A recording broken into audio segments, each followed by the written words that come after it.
Buenos días, muy buenos días, ¿cómo están queridos amigos y amigas? Ya estamos aquí en este espacio de las Warmis, bueno, para presentarles pues un pequeño foro que intenta aportar también a la discusión sobre esta consulta popular que ya se va a desarrollar este día domingo. Consulta popular, ¿ganamos o perdemos con el arbitraje internacional? Para eso hemos invitado a Alexandra Almeida, vocera de Acción Ecológica, Cristian Pino, analista político, Esteban Santos, analista político, ambos internacionalistas también. Y pues la pregunta que vamos a analizar es la siguiente. ¿Está usted de acuerdo que el Estado ecuatoriano reconozca el arbitraje internacional como método para solucionar controversias en materia de inversión, contractuales o comerciales? Esta es la pregunta D que se tendrá que responder el día domingo como parte de esta consulta popular. Son las 9:04. Vamos a empezar con Alexandra. ¿Cómo está? Muy buenos días. Muchísimas gracias por acompañarnos.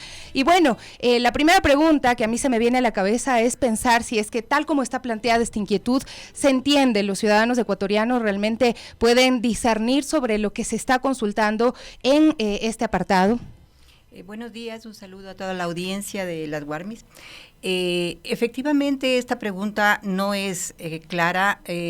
Los ciudadanos y ciudadanas ecuatorianas no tienen una experiencia previa para saber qué son los arbitrajes internacionales. No tienen el conocimiento de cuántos arbitrajes internacionales han perjudicado al país, porque lo han perjudicado mucho. Todo el dinero que ha tenido que pagar por eso es una información que no se ha tenido a la mano. Y así como la plantean, es tendenciosa, porque trata de hacer creer que la inversión extranjera, o sea, parte de la premisa de que la inversión extranjera es lo único que va a salvar al país y que para eso se necesita que gane esta pregunta en la consulta popular, y que si no lo hacemos somos un poco antipatrias, ¿no? Entonces no está siendo realmente, no se está tratando con honestidad el tema de los arbitrajes. Esteban, ¿cuál es su opinión al respecto? ¿Qué son los arbitrajes internacionales? Gracias, Sofía, un gusto estar nuevamente con Cristian. Celebro mucho conversar con personas inteligentes, que podamos tener ideas muy dispares. Alexandra, también un placer. Permítame solo brevemente, en aras de ser lo más objetivo posible, darles mis credenciales. Yo soy abogado, tengo la oportunidad, hice 2 posgrados, el primero en negociaciones económicas internacionales y el segundo en arbitraje internacional. Me jacto de he sido nombrado por el Ecuador como conciliador ante el CIADI, con sede en Washington, y soy árbitro en la Cámara de la Construcción. Mi ejercicio profesional de los últimos 15 años lo he dedicado a esta área. Entonces, lo que yo quiero es, desde la óptica de ser lo más técnico posible, para que justamente quienes nos escuchen puedan, en honor justamente a lo que Alexandra decía de la desinformación que se pueda dar, que tomen nota y tomen una mejor reflexión. Entonces, lo primero, y en esto creo que hay que ser muy claros, que el Ecuador ha perdido todos los arbitrajes en el extranjero, y que hemos perdido todos los arbitrajes en el extranjero. Eso es absolutamente falso, eso no es real. Una cosa es que un Estado haga malas cosas, como podemos sentarnos a conversar caso por caso, y un tribunal internacional no le dé la razón. Y otra es simplemente decir que un Estado, por el solo hecho de aceptar una controversia en un foro internacional, perderá. Pero déjenme tratar de aterrizar lo más plausible posible el día de hoy. Yo pensaba y conversaba con otros colegas y decía, a ver, por ejemplo, ¿por qué Panamá, por qué Perú, por qué Colombia siguen creciendo? Pero ¿por qué, si Perú ha tenido 10 presidentes en los últimos 7 años y lo sigue haciendo? Y yo creo que crecen no gracias a su clase política, sino a pesar de ella. Y creo que no importa en qué lugar del mundo uno lo mire, si pone Ecuador, lamentablemente lo último que damos es seguridad jurídica. Y al no dar seguridad jurídica tenemos un problema muy serio. ¿Qué inversión seria puede venir al país si es que yo no doy un mínimo marco de garantía? Si yo soy un ciudadano, y con esto tal vez acabo esta primera idea, me invento noruego que quiere venir al Ecuador y pongo Ecuador, ¿qué me va a salir ahora? Me va a salir conflicto armado no internacional, me va a salir todos los problemas que hemos tenido con México, de violación a otro estado, de los problemas de respeto a la normativa internacional, y por último, que sepa usted que aquí en este país probablemente su inversión no sea respetada porque las reglas le pueden cambiar mañana. Entonces, ¿cuál es la lógica sin más? Los acuerdos comerciales no es que son buenos o son malos, hay que saberlos negociar. Yo creo que la Procuraduría General del Estado tiene un departamento muy probo de arbitraje internacional, de servicio exterior, hace lo propio. Y concluyo diciendo que la idea es dar un marco de seguridad a las personas que quieran hacer inversiones. No es solo estados, porque el arbitraje internacional también atañe a individuos. Puede ser privado con privado, puede ser privado con estado y puede ser estado contra estado. Pero esto no está diciendo que las leyes ecuatorianas no son suficientes o cediendo también esa soberanía de tener un sistema de derecho que respete precisamente lo que ya está establecido y que además nosotros seamos quienes podamos decir qué es lo mejor para nuestro país, cuáles son las reglas que nos benefician, porque evidentemente el país hace estos contratos internacionales para beneficiarse, no para regalar los recursos o para hacer contratos que nos puedan perjudicar. Cristian, ¿cuál es tu apreciación? Buenos días, Sofi, buenos días, Alexandra, Esteban, qué gusto estar en esta radio y qué bueno que se abra un espacio para discutir este tema. Sí. Quisiera primero hablar sobre lo que ha planteado Alexandra. Yo le agregaría un elemento adicional, que es que la consulta fue originalmente convocada para tratar temas de seguridad y entonces ahí ya tenemos un primer engaño por parte del gobierno. Por eso yo digo que esta es una consulta tramposa, porque sobre pretexto de resolver temas vinculados a la seguridad nos están incluyendo dos preguntas que claramente van a tener efectos desastrosos en la economía del país y en los derechos de las personas, de los y las trabajadores, de las comunidades, de los pueblos de este país. Entonces ya ese es un primer elemento, ¿no? Ya hay que entrar a dudar respecto de estas dos preguntas porque la manera como las plantea el gobierno tiene una duda. Y sobre lo que planteaba Esteban en el sentido de que miremos a otros países, miremos a Brasil, miremos a Sudáfrica. Brasil es el único país del mundo que no tiene tratados bilaterales de protección de inversiones con capítulo de inversiones y aún así es el país que más inversión extranjera atrae al país, a su economía, ¿no? Y así puedo citar otros casos. El mismo caso de Estados Unidos, que está abandonando el arbitraje internacional. Ha renegociado varios de sus tratados y el presidente ha señalado claramente que no van a volver al arbitraje internacional porque es perjudicial para su economía. La Unión Europea, lo propio, ha denunciado todos sus tratados que tienen arbitraje internacional. Están reformando, han pedido a Chile que denuncie 16 tratados bilaterales que tienen con ellos porque son contrarios a elementos fundacionales de la Organización Europea. También la misma academia se ha pronunciado en contra de estos tratados. Alemania, Francia, España y el Reino Unido han abandonado el Tratado de la Carta de Energía justamente porque contiene arbitraje internacional y porque tiene un elemento fundamental para ellos. El arbitraje internacional hace que los estados pierdan soberanía para poder definir políticas públicas, sobre todo en materia ambiental, lo que hace que estos estados queden subordinados e impedidos de poder tomar decisiones que les permita cumplir sus obligaciones en materia de emisiones de carbono a la atmósfera. Entonces, cuando el mundo está abandonando el arbitraje internacional, cuando sabemos que el arbitraje internacional no atrae inversión extranjera porque está comprobado, no hay ningún estudio serio, y en el Ecuador ya lo hemos comprobado con el estudio que hizo la Comisión de Auditoría de Tratados Bilaterales, que no se atrae inversiones. La pregunta que deberíamos hacernos es ¿por qué el gobierno está empeñado en traer arbitraje internacional cuando el mundo está abandonando ¿Y por qué cree usted, Alexandra? Primero, Alexandra, yo la había convocado para saber cómo estaba el tema del derrame petrolero en el Chaco, ¿no? Yo decía, es posible también entender qué pasa, porque la mayoría de los contratos que se llevan a estos arbitrajes internacionales, en nuestro caso, tienen que ver con la explotación de recursos, y tenemos el caso de Chevron, por ejemplo, donde también pues tenemos muchas familias, más allá de todo lo que se pueda decir alrededor del caso, muchas familias afectadas, y precisamente eso, ¿a quién le puede convenir y por qué se podría pensar lo que dice Cristian de que hay que plantear esto? ¿Por qué ahora se está generando esta intención de que sea la ciudadanía la que avale con esta pregunta a los arbitrajes? Efectivamente, creo que este tema de Chevron Texaco, el tema de los derrames petroleros, el tema de los impactos ambientales y sociales que han perjudicado no solo a la población, sino al ecosistema amazónico, a los derechos de la naturaleza, tienen relación con lo que decía Cristian, ¿no? ¿Por qué es el interés ahora? Hay un caso de Chevron Texaco en este momento. El país le está debiendo alrededor de $2,000 millones a esa empresa porque nos ganó un arbitraje internacional.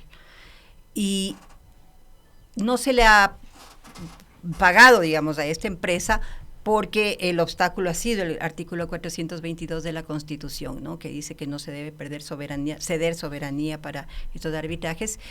Y entonces, claro, el momento en que gane el sí en la consulta popular, se le podrá pagar a Chevron tranquilamente, sin ningún obstáculo, ese dinero, ¿no? Entonces, para esto hay un antecedente, y es que desde el 2018, cuando Chevron gana el laudo contra el Ecuador por supuestamente la demanda que se puso contra Chevron Texaco aquí en Ecuador, le ha causado un perjuicio a su imagen y a sus recursos y eso. Entonces gana ese laudo en La Haya y inmediatamente en el laudo ordena que el Estado ecuatoriano anule la sentencia de la Corte Constitucional en donde daba la razón a los afectados de Texaco. Y dice además que impida que los afectados cobren, hagan una homologación de la sentencia en otros países para poder incautar, digamos, embargar esos dineros, porque aquí ya obviamente Chevron Texaco no tenía activos. Entonces, desde ese momento, el Estado ecuatoriano con sus diferentes representantes ha estado a favor de la empresa. Todo el tiempo han estado intentando, hicieron lo de evitar que en Canadá, evitaron que los afectados puedan cobrar ese dinero en Canadá, ¿no? Mandaron una carta, el procurador del Estado mandó una carta para impedir que eso pase, y han hecho todo lo posible por favorecer los intereses de Texaco. Entonces creo que, y este gobierno obviamente no es diferente a la política que está llevando los anteriores, entonces creo que por ahí está la respuesta, ¿no? Es un favorecer a estas empresas si es que se gana para que puedan cobrar todos sus arbitrajes, que son laudos que obviamente tienen un solo tema, que es el económico, el comercial, y no el de derechos humanos, el de derechos colectivos, derechos de la naturaleza, que es lo que está en juego realmente con las operaciones de este tipo de empresas. Eso lo están poniendo a un lado, eso es marginal, y lo único que desde el principio en este país interesa es solamente los recursos económicos que generan estas actividades, ¿no? Sin pensar que incluso muchas de estas empresas sacan recursos no renovables que se agotan, que se acaban y que ya no va a haber otra posibilidad de seguir. Hablan de sostenibles, pero no es una explotación sostenible, obviamente, porque se acaba, ¿no? Eso. Esteban, ¿cuáles son los temas que podrían tratarse en arbitrajes internacionales, ¿no? Porque, bueno, estamos como que refiriéndonos bastante al tema extractivista en nuestro país, que es quizá el que más se ha llevado arbitrajes internacionales, pero ¿qué otros temas podrían llevarse? ¿Y por qué siempre son los temas de extracción de recursos los que más llegan a estos arbitrajes internacionales? Porque son las únicas inversiones que vienen al país. Yo en otro foro estuve con Cristian y le daba toda la razón, que hoy por hoy tenemos una mala inversión. Vienen malas inversiones al país. ¿Y por qué vienen malas inversiones? Porque ¿quién quiere poner su dinero en un país donde claramente su seguridad jurídica, vuelvo a insistir, no está asegurada? ¿Pero qué es la inversión extranjera como tal? Porque quizá eso no se entiende Déjenme mucho. aterrizar en algunos temas y con muchísimo respeto creo que hay que aclararlos, porque hay falsedades que tienen que ser aclaradas. No hay nada más falso, aquí voy a hablar como abogado, que porque actualmente un artículo de mi Constitución, el 422, no reconoce el arbitraje a instancias internacionales, es una suerte de cortapisa y que por eso no pago laudos en el exterior. Y si yo cambio, el día de mañana voy a tener que pagar esto. Nada más falso que esto. Estoy hablándoles como abogado. Eso no es cierto. Hay un principio en la ley que se llama de la irretroactividad de la ley. No es que usted incumplió, está ordenado a pagar, cambio, pongo una ley mía y no sé, ya no tengo que pagar porque ahora mi ley dice esto. Y si es que el día de mañana esa ley vuelve a cambiar, entonces sí voy a tener que pagar de manera retroactiva. Eso no existe, eso es falso. Por favor, dejémoslo muy claro.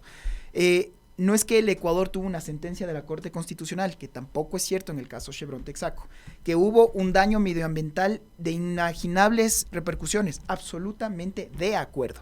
¿Por qué el Ecuador no logró cobrar y por qué el inversionista sí logró cobrar? Yo creo que hay que ser, insisto, para poder tener un debate serio y de altura, hay que conocer lo que fue nuestra historia política. Pongan quienes nos escuchen, porque el Google no miente, no olvida. Pongan en el Google juez Núñez caso Chevron, así, juez Núñez caso Chevron, y se le va a ver al presidente de ese tribunal groseramente aceptando coimas con voceros de un partido político cuando tenían una sede en Las Chiris. Está ahí, pero otra vez, que no sea yo el que mienta, ustedes mírenlo por sus propios ojos. Y se le veía groseramente a este juez diciendo cuánto le va a tocar a cada uno. Entonces, claro, el inversionista el día de mañana salió y dijo, este es el juez que me va a juzgar. Y ese laudo, por eso es que en los Estados Unidos, ese fallo, perdón, porque no fue un laudo, no fue aceptado por corrupción en los Estados Unidos. ¿Por qué sí Chevron logró pagar? ¿Por qué sí Chevron logró? Porque tuvo 14, porque esto es otra vez, que quede grabado y que no me dejen mentir. Este inversionista se fue del país y se quedó su socio. ¿Cuál fue su socio? Petroecuador. Y Petroecuador se quedó trabajando 10 años. No estoy haciendo una defensa de Chevron, ojo. Lo único que me interesa es tener memoria histórica para que esto no vuelva a suceder. Se queda el socio 10 años operando en la Amazonía, y cuando vienen todos los derrames que se dieron, y como ecuatoriano me duele que no podamos cobrar y que no podamos tener una legislación lo suficientemente seria para que esto no se vuelva a dar, ¿contra quiénes fueron? Contra el inversionista internacional. ¿Hubo una sola demanda en contra de Petroecuador? ¿Petroecuador ha sido responsable de algo? Y eso es algo que creo que hay que decirlo. Y concluyo con esto. Mencionabas, y creo que también lo hemos conversado en otros foros, porque Brasil no firma ningún acuerdo de libre comercio. Más que el acuerdo de libre comercio no tiene ningún capítulo de inversiones, de arbitraje. Absolutamente de acuerdo. Que los Estados Unidos tienen una legislación nacional y punto, que no favorece tanto, porque si bien existen arbitrajes, no favorece sino más a una legislación nacional. Estoy de acuerdo. ¿Cuál es mi comentario ante eso? Brasil es un continente que tiene 320 millones de personas. Los Estados Unidos es la primera potencia del mundo que tiene 333 millones de personas. El Ecuador es un país que no llega a los 18 millones. Es un país dolarizado, es un país pobre y es un país en vías de desarrollo. ¿Cómo nosotros nos presentamos como un país serio? Porque creo que Alexandra ha dicho un tema muy importante. Aquí los arbitrajes, las inversiones no hablan del capítulo de derechos humanos, no hablan de capítulos que tengan que ver con desarrollo sostenible de comunidades. Y le doy toda la razón, porque no tienen por qué hablar de eso. Esas son políticas que un Estado tiene que implementar. Un Estado tiene que decir, esto sí se puede hacer en este país, esto no se puede hacer en este país. Los inversionistas no vienen y no tienen por qué venir a ser los que ayuden a la Amazonía. Ellos vienen a hacer un lucro. Es el Estado el que tiene que promulgar que parte de esos ingresos se redistribuyan. Es el Estado el que tiene la obligación de hacer estas políticas públicas. Entonces, el momento en el que cruzamos las dos cosas, nos encontramos con esto, que dejando acá un inversionista tenía que dejar su avioneta privada para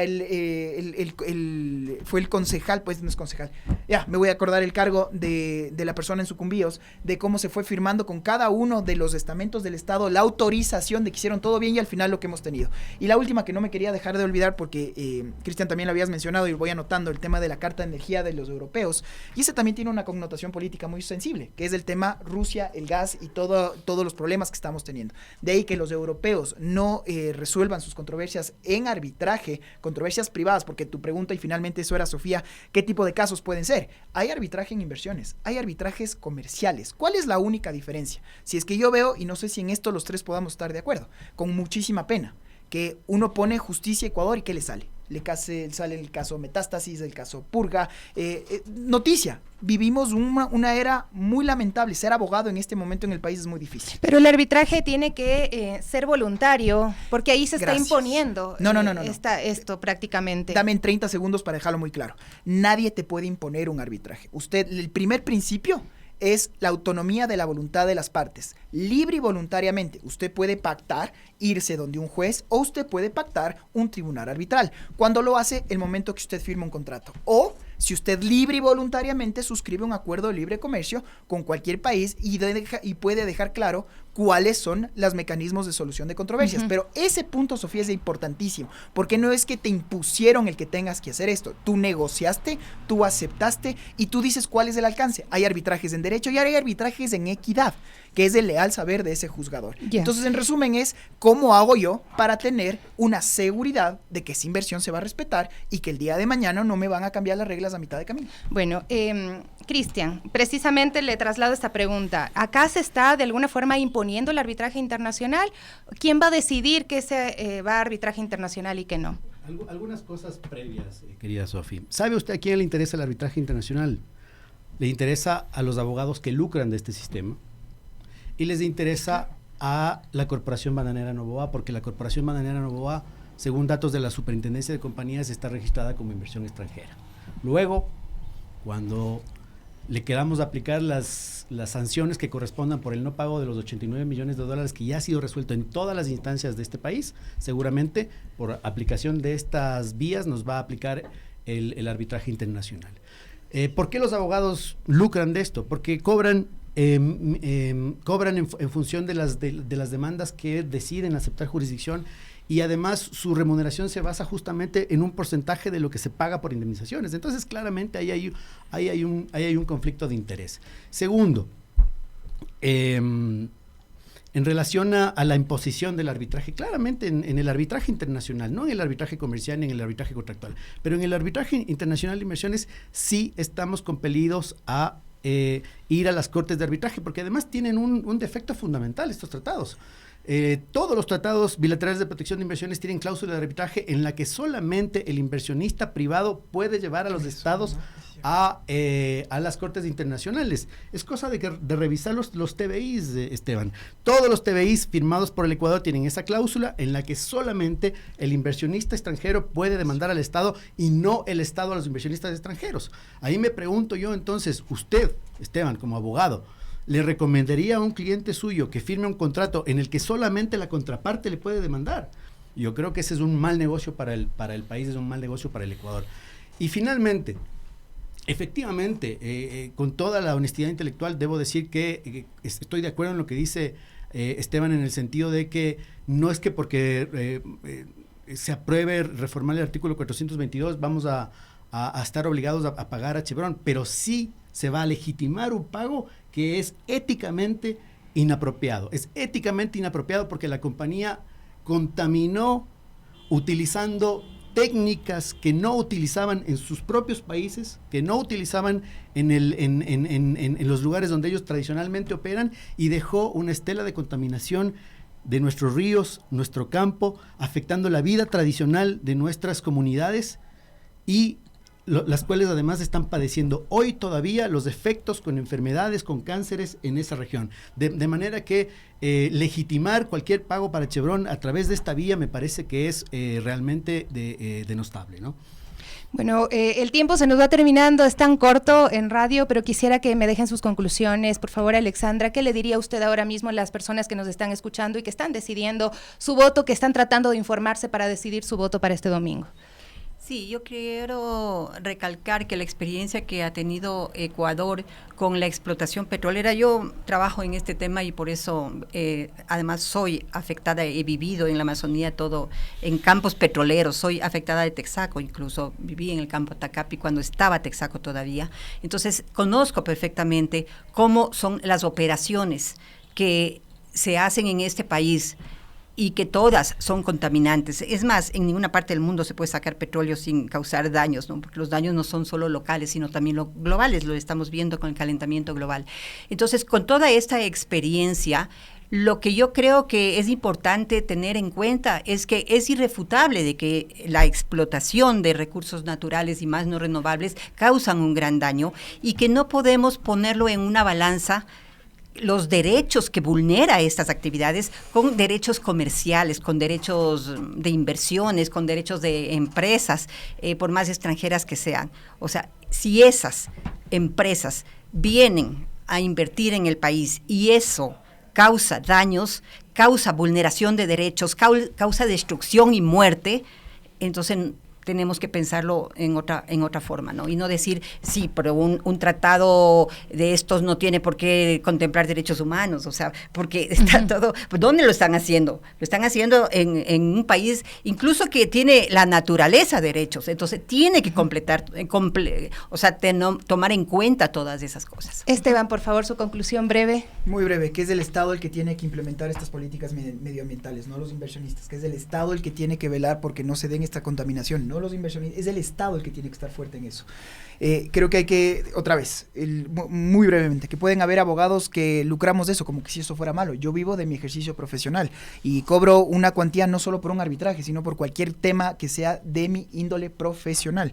Ahora, que solo, y esto sí es algo que con muchísimo respeto, Cristian, yo me comprometo a hacer una excusa pública si es que tú me logras demostrar que existe tal cosa como un tratado en donde el Estado no puede demandar al inversionista. Lee el tratado con Canadá, que es el último que revisé hoy día, y vas a ver que mira, ahí solamente se establece la posibilidad de mandar a esos son temas, y para pero para otra vez, permíteme terminar mi... Por eso me parece bien raro esto. Por eso, permíteme dar mi conclusión y con el mayor de los gustos, con el mismo respeto con los que nos hemos tratado siempre. Entonces, encantado, desde lo técnico, sentarnos, revisar, y ahí está mi emplazo si es que existe tal cosa como que un Estado no se puede defender ante un inversionista. Mi última conclusión, el Ecuador hoy más que nunca necesita menos política y necesita más técnica. Si es que yo soy un inversionista surcoreano que quiero venir a poner mi negocio en Cuenca, no hablo el idioma, no tengo la cultura, ¿cómo le atraigo? Entonces, le atraigo dándole primero un respeto a, su know-how, a su inversión, a su marca, a sus métodos. ¿Cómo le voy a proteger? Y si es que el día de mañana yo tengo una pelea sobre esta cadena de supermercados que me estoy inventando, esa persona va a tener que litigar aquí en el idioma español con nuestras leyes tal y como hemos estado en este marco. ¿Quién es el que tiene la obligación de tener el trazado de la cancha? Para que justamente en atención a lo que Alexandra decía, no se vuelvan a dar problemas tan serios medioambientales como el que se ha dado. Esa es la obligación del Estado y por eso concluyo diciendo que hoy más que nunca el Ecuador debe sincerar el discurso y separar lo que es política de lo que es técnico, y hemos hablado en Latinoamérica que estados han seguido creciendo parecidos al Ecuador gracias a esta seguridad que se está dando. Muchas gracias, Esteban. Por favor, Cristian, para cerrar. Artículo 13 del TBI con Canadá. Te invito a que lo leas, Esteban. Ahí se establece claramente que solo el inversionista puede demandar al Estado. No he dicho que el Estado no se puede defender. Digo que el inversionista es el único que puede iniciar el arbitraje internacional. Mi mensaje final. La letra D, el arbitraje internacional, es una trampa que se nos ha metido en una consulta popular supuestamente llamada para combatir los temas de seguridad. Es una trampa, ¿por qué? Porque el arbitraje internacional está comprobado en el mundo entero que no atrae inversiones. Segundo, porque el arbitraje internacional no es una panacea de legalidad y juridicidad, es un sistema corrupto. Es un sistema corrupto en el que la mayoría de los árbitros que participan, intervienen y que nos juzgan son personas que no tienen conocimiento del derecho ecuatoriano, son personas que tienen graves conflictos de interés porque son abogados de las mismas empresas o forman parte de los directorios de las mismas empresas que nos demandan. Eso es ilegal. Pero pasa. ¿No? Y además porque el mundo entero está abandonando el arbitraje internacional. Europa, Estados Unidos, Canadá, Alemania, el Reino Unido han dicho no queremos más arbitraje internacional en nuestros tratados. ¿Por qué el Ecuador regresa? Porque hay conflicto de interés, porque el presidente mismo tiene interés, porque los abogados que defienden este sistema tienen interés, porque lucran de este sistema. Por lo tanto, mi llamado a decirle que no a esta pregunta y decirle que no a la consulta. Y finalmente, si lo que el gobierno quisiera es efectivamente atraer inversión, lo que tiene que hacer el gobierno es generar capacidad adquisitiva en las personas en lugar de aplicarles impuestos regresivos. Generar capacidad instalada, construir puentes, construir carreteras, construir puertos, generar mercado, dar valor agregado a los productos. Esos son los elementos que un inversionista necesita para venir al país. Porque la buena inversión no es la que viene a extraer recursos, la buena inversión es la que genera valor agregado, la que genera encadenamientos productivos, la que transfiere tecnología, la que transfiere conocimiento. Esa es la buena inversión. Muchísimas gracias, Cristian, Esteban, Alexandra. El tiempo nos queda corto, pero bueno, habría que ampliarlo, ¿no? No sé si alcanzamos. Habrá que ver después de la consulta popular también qué pasa y cuáles son los siguientes análisis que hay que hacer. Vamos a hacer una pausa. Les agradecemos también a ustedes que están muy activos en redes sociales. Regresamos enseguida con más.